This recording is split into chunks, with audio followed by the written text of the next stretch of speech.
आज लड्डू बॉल खेलने लगा। स्कूल से आने के बाद वो अपना बॉल ढूंढा और मज़े लेके खेलने लगा। इधर उधर दौड़ता गया, मारता गया, खेलता गया। अचानक से उसका बॉल ड्रम में लगा और टूट गया और वो उदास हो गया। उदास होने के बाद चुपचाप बैठा। तो मैंने पूछा क्या हुआ, तो बोला टूट गया है।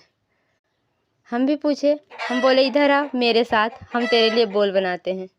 वो सारा टूटा हुआ टुकड़ा में हमको दे के मेरे सामने खड़ा। अब जब उसको हम थोड़े फटे हुए कपड़े और मोजा दिखाएं तो वो पूछना आप क्या बनाओगे मम्मा। मैंने कहा तुम देखते जाओ, हम तुम्हारे लिए कुछ अच्छा सा बॉल बनाएंगे जो कभी नहीं टूटेगा। उसके बाद मैं 2 बेकार मोजा के साथ उसके लिए बॉल बनाने लग गई। आप देखिए कितना अच्छा बॉल बनेगा। किसी को मार दीजिए तो दर्द भी करने लगेगा इससे। उसके बाद वो अपना बॉल लेके मज़े करने लगा। देखिए फेंक फेंक के खेलने लग गया।